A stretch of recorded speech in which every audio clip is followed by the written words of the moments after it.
ladies and gentlemen, boys and girls, welcome back to Backyard Buckets, and today we are talking about the Detroit Pistons and their team preview for the 2020-2021 NBA basketball season. Once again, continuing on our journey of every NBA team's preview for this year, obviously going alphabetically. Pretty sure the Pistons are the ninth. Yep, just double check. They're the ninth team. So, yeah, the Warriors one will be up later tonight. But we're really grinding right now. So, if you could hit that subscribe button, really helps us out. Hit the like button. That helps us out as well. Helps the video get out to other people in the YouTube algorithm. Leave a comment if you want. That'd be greatly appreciated too. But above all, like, subscribe, share, comment. That's 4 things you should do. Now let's get going. So, the Detroit Pistons are a pretty interesting team. So, they traded Andre Drummond, one of their better players going into last year, for basically nothing at the trade deadline. Of course, that was his trade value. Then they let Christian Wood walk, who was one of the more intriguing free agents this year. He's definitely a top 5 free agent. So they had a couple questionable moves in the offseason, but they had a really good draft. We'll talk about that later. So it's going to be an interesting team. But the depth chart, obviously, the number 7 pick, Killian Hayes, is going to be their starting point guard. The team announced the other day Derrick Rose coming off the bench, and what I do believe is his final year of his contract. Not 100% sure on that, so don't quote me, but I believe it is his final year.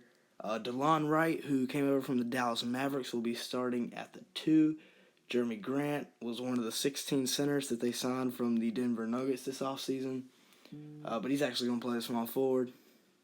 And then the key piece for them this season, the power forward, Blake Griffin, I think this is his third year in all, in a Detroit Pistons uniform.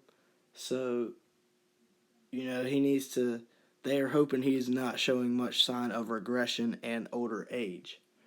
And starting at the 5, the other guy they brought over from the Nuggets, Mason Plumlee. It was thought that they were going to be doing a sign and trade with the Nuggets for Christian Wood, considering they signed all their centers away and power forwards, but that didn't quite work out apparently. And so now it's Jeremy Grant and Mason Plumlee in Detroit, and Denver does not have Christian Wood. But we did Denver's video yesterday, so if you haven't looked at that, make sure to go check it out. It was a pretty good video. Got a bunch of views, got a bunch of likes. So make sure to go check that out after you get done watching this video. Off the bench, they've got Derrick Rose. Had a really good season last year, comeback season, kind of. Obviously, everybody knows, if you're a fan of basketball, you know all the ACL injuries he's had and all that stuff. At the 2, off the bench, they've got Svi Makalu, I think it's Makalu. I'm butchering it. I'm not even going to try. I mean, there's too many letters. I don't even know what it means. At the 3, but he's a good shooter. At the 3, they got Sekal Doumbouya, I think is how you pronounce it. I'm not sure. But he was their lottery pick last year. I'm pretty sure it was a lottery pick.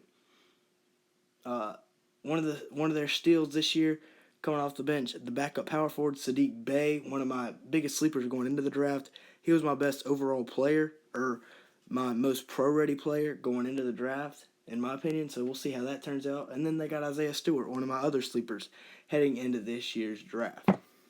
Some other guys that will play minutes are Zan Musa, the guy they acquired from the Nets in the Bruce Brown deal. Wayne Ellington should also get some burn, and Jahlil Okafor, who they brought over from New Orleans, should get some playing time too. My projection for the Pistons is they're going to be somewhere between the 9 and 13 seed. I'm not sure if they can really get up to the 9 seed, but there is potential, especially with Dwayne Casey as your coach. You can do a lot of things in the regular season. Not so sure about the playoffs, but I could definitely see them getting up to the 9 seed and even the 10 seed, making the play-in tournament. But I don't see them getting higher than the 9. Therefore, playoff ceiling is the play-in game. Basically, with these videos, we're going full optimism. The best things that can happen for these teams, and that's what we're giving them for their playoff ceiling and their projections. The X factor for this team, as we mentioned earlier, Blake Griffin This is his third season in Detroit, second full season. And he's yet to show that he can be like the leader. He's been hurt. If he can stay healthy, if he can be a leader, if he can avoid the injury problems, this team could surprise a lot of people because they got the veteran leadership with Rose and Blake, and then they got the young bucks, Killian Hayes, DeLon Wright, Jeremy Grant, Sadiq Bey, Sekau, Svi McCallum, Isaiah Stewart.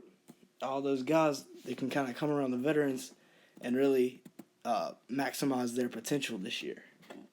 So yeah, that's my X factor is Blake Griffin's leadership and his durability to stay healthy. Overall notes for this team is that it is a rebuilding team. They just had a really good draft, so we'll see how that all turns out. They got two of my biggest sleepers from this year's draft. Had a really good draft, but this is a rebuilding year for them.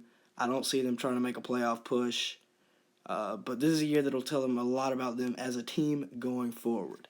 But yeah, that'll be it for today's video. Make sure to like if you liked at any point. Really helps us out. Subscribe if you're new. That helps us out too. And thanks for watching.